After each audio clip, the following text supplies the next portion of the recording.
तुमचे भाग्य चमकवणारे हे 24 रोजचे गुप्त उपाय नक्की करा. सर्व उपचारामुळे घरात नकारात्मक ऊर्जा प्रवेश करत नाही. तर चला बघूया कोणते आहेत ते उपाय. 1. रोज सकाळी उठल्यावर सर्वप्रथम तुमचे दोन्ही तळहात काही क्षणभर बघून 3 ते 4 वेळा चेहऱ्यावर ठेवा. सकाळी तर हात पाहणे खूप चांगले मानले जाते. शास्त्रानुसार तर हाताच्या वरच्या भागात महालक्ष्मी, मध्यभागी मा सरस्वती आणि खालच्या भागात भगवान विष्णूचे स्थान आहे. पुढे जाण्याआधी तुम्हालाही लक्ष्मी देवीची कृपा तुमच्यावर सदैव राहावी असे तुम्हाला वाटत असेल तर कमेंट बॉक्समध्ये माता लक्ष्मी नक्की लिहा आणि लक्ष्मी मातेचा आशीर्वाद सदैव तुमच्या पाठीशी राहो. तुमच्या सर्व चांगल्या इच्छा पूर्ण हो. व्हिडिओमध्ये दिलेली माहिती आवडल्यास हा व्हिडिओ जास्तीत जास्त लोकांना शेअर करा आणि चॅनलला सबस्क्राईब करा. 2. शास्त्रात अशी श्रद्धा आहे की जर एखाद्या व्यक्तीने दररोज तुळशीजवळ दिवा लावला तर सर्व प्रकारची नकारात्मक ऊर्जा निघून जाते. त्याचे फायदे पाहून वैज्ञानिकही याला खूप मानतात.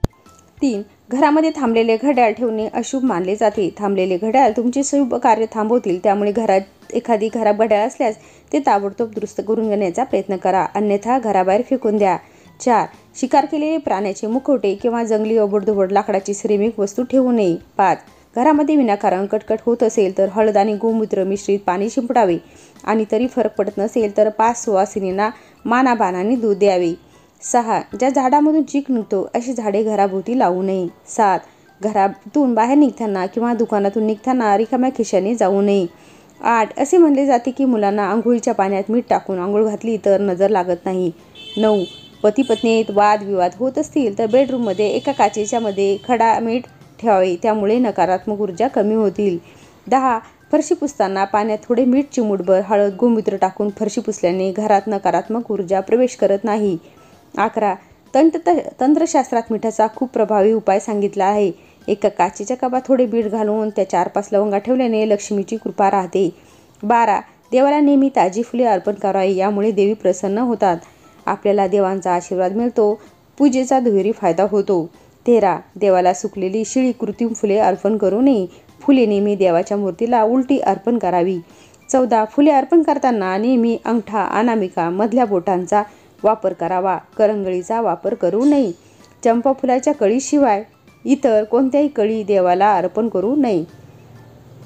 15. कुमुदिनी आणि कमळाची ही 2च फुले 11 दिवस ताजी मानली जातात, त्यामुळे ही फुले देवांना अर्पण करू शकतात. स्वतःचे घर होण्यासाठी उपाय कोणते? 16.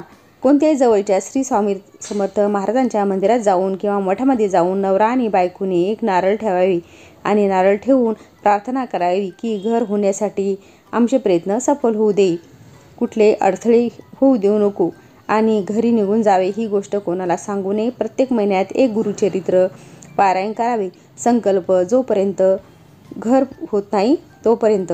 17. आर्थिक त्रास होत असेल तर तुम्ही शुक्रवारी तूप दान करा, तुमचा त्रास कमी होईल.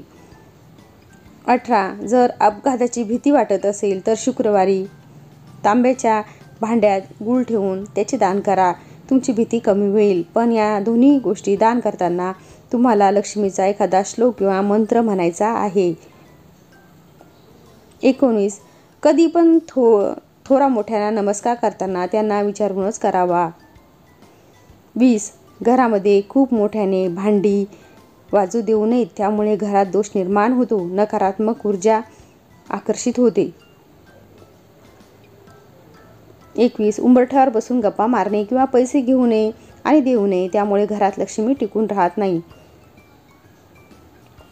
22. तिन्ही सांजेच्या वेळी दरवाजा लावू नये आणि कचरा काढू नये, घरात लक्ष्मी टिकून राहत नाही. 23. पश्चिमेकडे डोकं करून झोपल्यास चिंता सतावते, पूर्वेकडे डोके करून झोपल्यास विद्या प्राप्त होते. 24. घरातील प्रमुख महिलेने तर रोज पहाटे उठून नित्यकर्म आटपून तांबे धातूच्या तांब्यामध्ये पाणी भरून मुख्य प्रवेशद्वारावर शिंपडल्याने लक्ष्मी प्रसन्न होते, घरातील दारिद्र्य नष्ट होऊन घरात भरभराटी येते. 25. बुधवार हा लक्ष्मी आगमनाचा दिवस आहे. या दिवशी कोणालाही उधार उसनवारी. तर हे होते उपाय. श्री स्वामी समर्थांचे भक्त असाल आणि माहिती उपयोगी आहे असे तुम्हाला वाटत असेल तर हा व्हिडिओ कसा वाटला कमेंट बॉक्समध्ये नक्की कळवा.